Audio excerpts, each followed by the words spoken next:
Setiap anak memiliki mimpi, namun tidak semuanya mendapatkan kesempatan yang sama untuk mewujudkannya.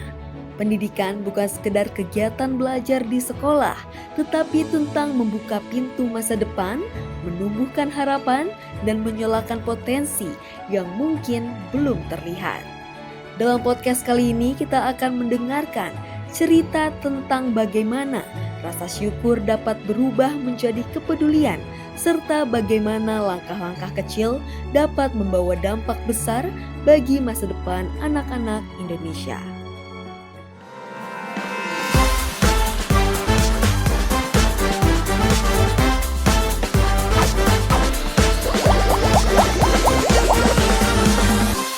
Halo Besti Bulog, selamat datang di Biris Food Stories.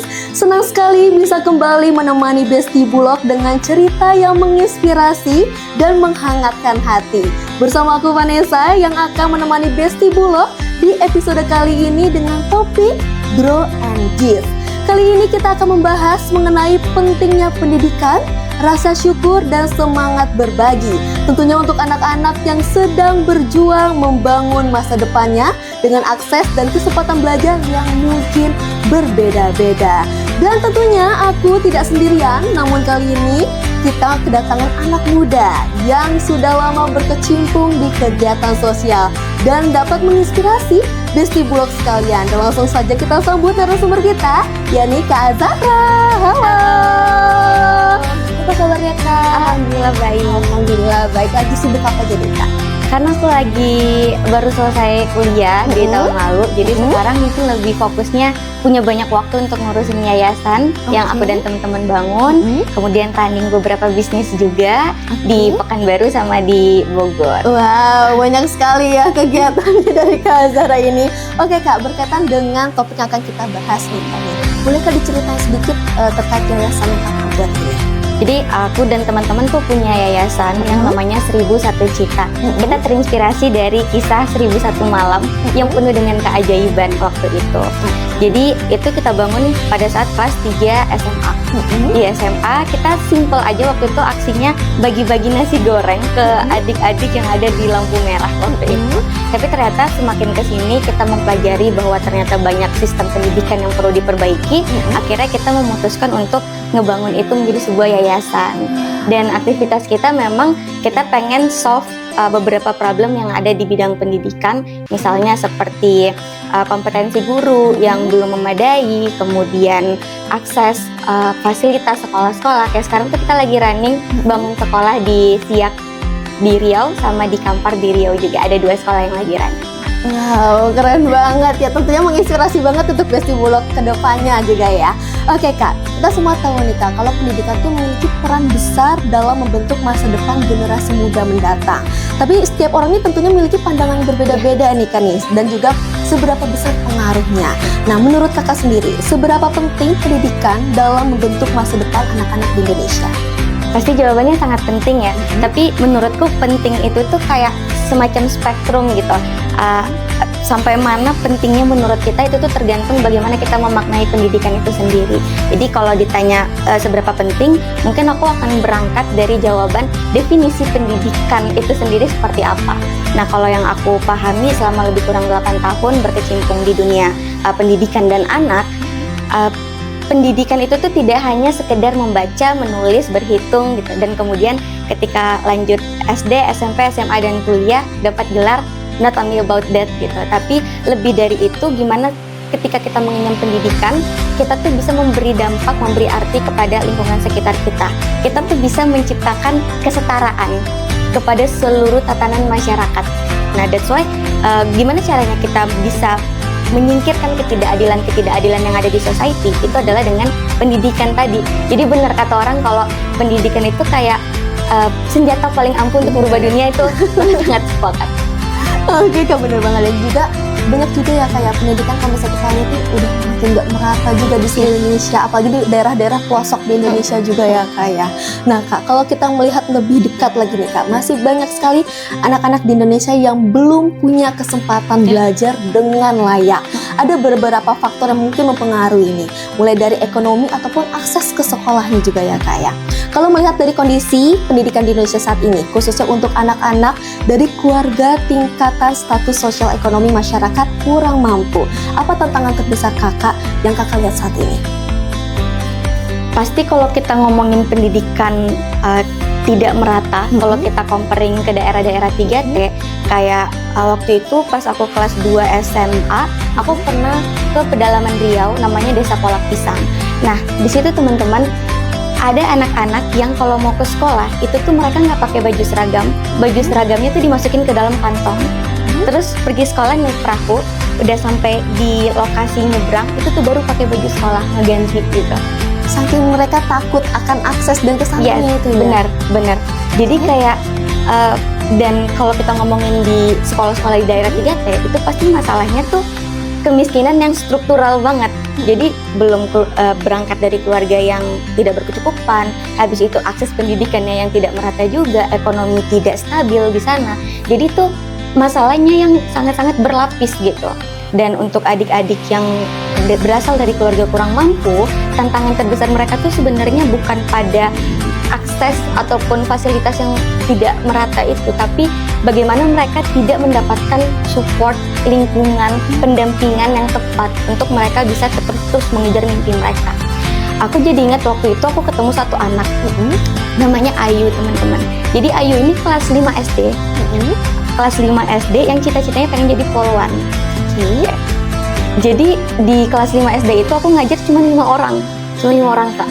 Aku benar-benar kelas 1-nya 2 orang, kelas 5-nya 5 orang. Bayangin, itu tuh masih ada di Riau yang kayak gitu. Sampai sekarang? Sampai sekarang. Jadi waktu lagi banyak ngobrol sama Ayu, Ayu bilang, Ayu punya puisi yang sampai sekarang aku masih selalu ingat setiap bait dari puisinya. Judulnya itu, Apakah Kamu Masih Manusia? Jadi Ayu bilang, di mana kamu manusia? Di saat aku dan teman-temanku berjalan pada permasalahan yang sama, kamu yang harusnya ada di mana? Kayak bayangin anak kelas 5 SD ngomong kayak, Ella tuh masih manusia nggak sih? Gitu.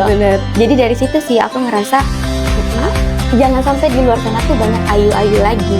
Dan kalau ditanya background family-nya Ayu, itu tuh Ayu bisa dikatakan dari keluarga yang kurang mampu.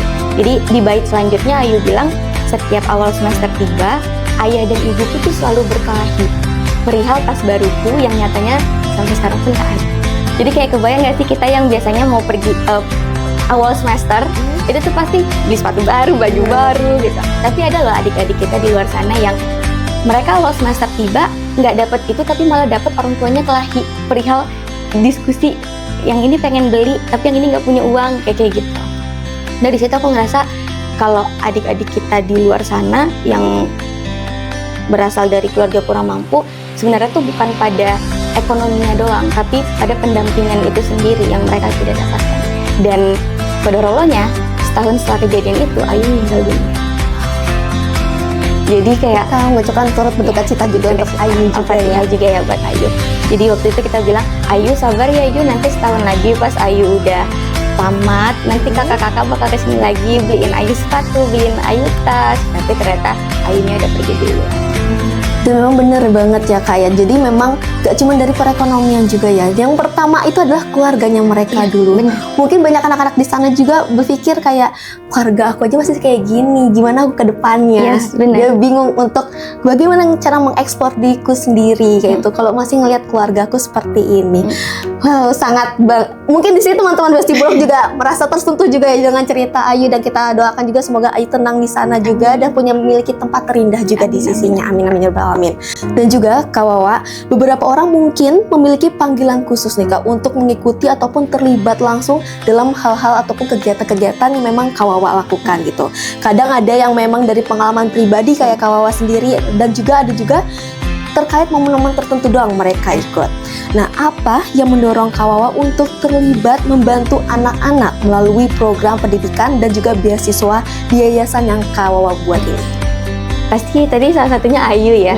Ayu itu benar-benar kalau suatu saat nanti di akhirat aku bisa bertemu sama Ayu, aku akan bilang makasih sudah membuat aku semakin yakin ada di jalan ini.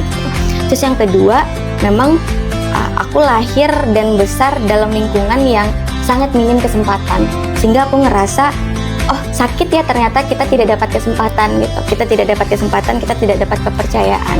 Sehingga aku merasa ketika aku bisa keluar dari bubble yang seperti itu, dan satu-satunya cara itu adalah dengan mengenyam pendidikan. Anyways, aku dari Riau, terus aku ngerantau ke Bogor, nggak ada keluarga sama sekali, dan aku ngerasa banyak hal yang berubah setelah aku memfokuskan diriku di bidang pendidikan ini. Jadi aku ngerasa harusnya anak-anak di luar sana, kalau mereka nggak tahu sepenting apa pendidikan, ada aku dan teman-teman di yayasan yang akan siap ngedeliverin pesan-pesan itu ke mereka gitu. Dan salah satu kenapa kita bikin beasiswa mentoring khusus anak-anak SMA untuk maju ke tahap kuliah, itu tuh biar mereka dapat pendampingan tadi yang kita obrolin sebelumnya, bahwa pendampingan itu penting agar mereka punya mentor, mereka punya Termotivasi juga ya? Termotivasi pastinya, dan mereka tuh tahu jalannya mau kemana dari orang-orang yang sebelumnya udah melewati jalan itu. Oke, jadi mungkin Kawa juga ada kayak oke, waktunya aku bergerak nih, waktunya aku terlibat untuk membangun generasi-generasi yang akan mendatangnya lebih baik lagi ke depannya. Seperti itu ya Kak. Dan juga mungkin nih Kak, berbicara soal membantu, tentu nggak semua orang itu memiliki sumber daya yang besar nih Kak untuk membantu. Tapi kadang kan langkah kecil kita pun juga menjadi berarti besar gitu untuk yang dilakukan dengan niat baik untuk orang-orang sekitar kita. Menurut Kakak nih, apa langkah kecil yang bisa dilakukan siapapun di lingkungan untuk mendukung pendidikan anak-anak yang membutuhkan? Aku senang kalau dapat pertanyaan ini karena jawabannya simpel. Langkah kecil yang bisa kita lakukan adalah belajar berempati. Karena sekarang digitalisasi itu ngebuat kita jadi lulu buah-buah gitu nggak sih Kak?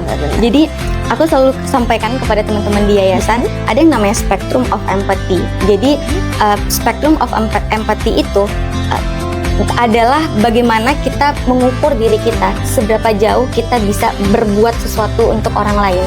Jadi biasanya yang paling bawah itu pity namanya. Jadi pity itu rasa kasihan doang. Misalnya nih kita ngeliat orang kesusahan, ya udah ibaratnya dari atas kita bilang kasihan ya gitu. Terus di atas pity itu ada simpati. Jadi simpati itu tuh lebih ke di atas pity dikit deh gitu. Dan di atasnya lagi ada empati, yaitu kita ikut merasakan orang tersebut. Tapi ternyata untuk bisa di tahap kita melakukan sesuatu untuk orang lain, itu tuh ada satu tingkatan lagi yang sering orang lupakan dan tidak dibicarakan. Orang kan mentok-mentok biasa sampai empati doang kan. Bener. Di paling atas tuh ada yang namanya compassion. Jadi compassion itu tuh udah yang aku akan melakukan sesuatu untukmu dan bersamamu gitu. Langsung ada gerakannya. Ada gerakannya langsung. Jadi kalau ngomongin kita mau bantu orang tapi kita belum punya sumber daya yang mumpuni, belajar aja empati dulu biar nanti kita bisa sampai di tahap compassion. Jadi ketika kita udah punya sumber dayanya, dan sumber daya itu nggak selalu tentang material ya, knowledge itu jauh lebih berharga gitu, karena dari knowledge kita bisa explore banyak hal. Jadi menurutku anak muda, ayo kita sama-sama belajar untuk lebih berempati, terhubung, mendengar sesama masyarakat. Nah, berarti memang yang pertama adalah empati dalam diri kita dulu. Biasanya kalau misalnya ada empati, kita terkadang membayangkan juga ya kayak kalau kita di posisi mereka tuh seperti apa gitu. Kalau misalnya nanti kita merasakan hal seperti itu, kita gimana dampak ke kitanya? Berarti mereka juga akan merasakan hal-hal yang sama ataupun mereka sedang merasakan itu. Nah Kak, kalau kita kembali ke topik kita nih mengenai rasa syukur. Rasa syukur itu kan sering menjadi awal tindakan baik kita ya Kak ya. Dari situ banyak orang yang akhirnya tergerak untuk berbagi dan peduli kepada sesama. Buat Kakak, gimana sih Kak rasa syukur ini kita dapat dijadikan sebagai energi untuk peduli kepada sesama? Rasa syukur tuh ibarat kayak buah gitu. Semakin kita suka sama buahnya, semakin akan sering kita melakukannya lagi. Pasti kita kalau suka suatu buah, kita suka banget, pasti kalau ada buah itu lagi kita akan mau makan itu lagi, makan itu lagi. Sama rasa syukur juga, kalau kita udah mengucapkan rasa syukur dan merasakan rasa syukur, pasti pengen terus bersyukur. Dan syukur itu ibaratkan energi juga. Jadi ketika kita pernah nggak sih ketemu orang yang dia diem aja, kayak kita ngerasa hangat aja gitu ketika ada dia, karena hatinya lapang, hatinya punya ruang untuk dia bisa tetap bersyukur meskipun dengan ketidaksempurnaan hidupnya. Mungkin buat adik-adik kita yang di daerah-daerah 3T, aku banyak banget belajar bersyukur dari mereka. Jadi ketika hati kita udah lapang, pikiran kita tuh juga ikut lapang, dan tindakan kita jadinya ringan tangan aja gitu untuk ngebantu banyak orang, dan akhirnya kita bisa berdampak. Oke, kalau sangat menarik sekali. Mungkin di sini juga Besti Bulog ada juga yang mungkin sudah memiliki yayasan seperti Kak Wawa juga, kayak gitu ya. Dan juga memang sudah tergerak hatinya untuk aku kayak mau juga nih membuat sesuatu hal yang sama seperti Kak Wawa, kayak gitu. Oke Kak, sebelum kita tutup nih Kak, kalau ada satu pesan sederhana yang ingin Kak Azahra atau Kak Wawa ini titipkan buat teman-teman Besti Bulog semuanya, terutama soal terus belajar, bersyukur, dan berbagi meskipun dari hal-hal kecil. Apa yang ingin Kakak sampaikan? Banyak hal, tapi mungkin satu yang terpenting, jangan pernah lelah belajar, karena hidup ini tuh terlalu indah untuk kita lewatkan tanpa rasa ingin tahu. Oh, keren banget. Iya, maksudnya kok bisa ya ada orang yang nggak punya rasa ingin tahu gitu, padahal hidup ini banyak hal yang bisa kita eksplor. Banyak hal yang bisa menjadikan kita pembelajaran. Bahkan pembelajaran terpenting itu adalah pengalaman dari setiap orang. Iya, benar. Benar. Oke, baik, terima kasih Kak Zahra sudah berbagi cerita juga pandangan yang sangat menginspirasi. Semoga percakapan ini bisa menjadi pengingat bahwa pendidikan itu adalah pintu masa depan dan setiap dari kita punya peranan untuk membukanya. Sekecil apapun langkah yang kita ambil. Dan kalau Wawa, Kak Zahra, aku juga mau kenal ini. Jadi kita tuh punya produk. Salah satu produk yang memang bisa membantu untuk teman-teman ataupun adik-adik kita nih, yakni beras Fortifit. Yakni beras bervitamin yang bisa meningkatkan atau menambah nutrisi teman-teman kita nih untuk konsentrasi dalam belajar dan juga menambah nutrisi mereka untuk melakukan kegiatan sehari-hari. Nanti boleh Kak Wawa, Kak Zahra bisa ngeliat untuk namanya beras Fortifit. Itu beras yang dikeluarkan oleh Perum Bulog. Oke, Beras bisa tuh kali aja nanti aku misalnya ada kegiatan di daerah-daerah, bisa bawa juga biar adik-adiknya bisa rasain Bener ya. banget. Karena kan tadi Kak Wawa juga menyampaikan kalau kalian suka berbagi juga kan, berbagi dekat makanan boleh sebagainya. Boleh banget nyobain produk BeFood kayak gitu. Dan juga buat teman-teman yang tadi telah mendengarkan podcast aku bersama dengan Kak Wawa, narasumber kita kali ini, ingat bahwa kebaikan itu adalah sederhana, bisa mulai dari hati, dari rumah, dan juga dari hal-hal kecil. Buat teman-teman Besti Bulog yang telah mendengarkan podcast kali ini, ingat bahwa kebaikan itu sederhana, bisa mulai dari hati, dari rumah, dan juga dari hal-hal kecil di lingkungan kita. Karena ketika kita bersyukur dan mau berbagi, kita sedang ikut menyalakan masa depan untuk anak-anak generasi muda mendatang. Terima kasih yang telah menyaksikan podcast episode kali ini. Sampai jumpa di episode selanjutnya dari BeFood Stories and see you. Oke.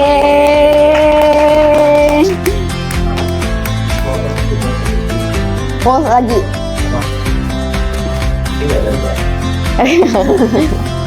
Bentar ya? Gak apa-apa. Enggak, maksudnya sebentar ya ternyata.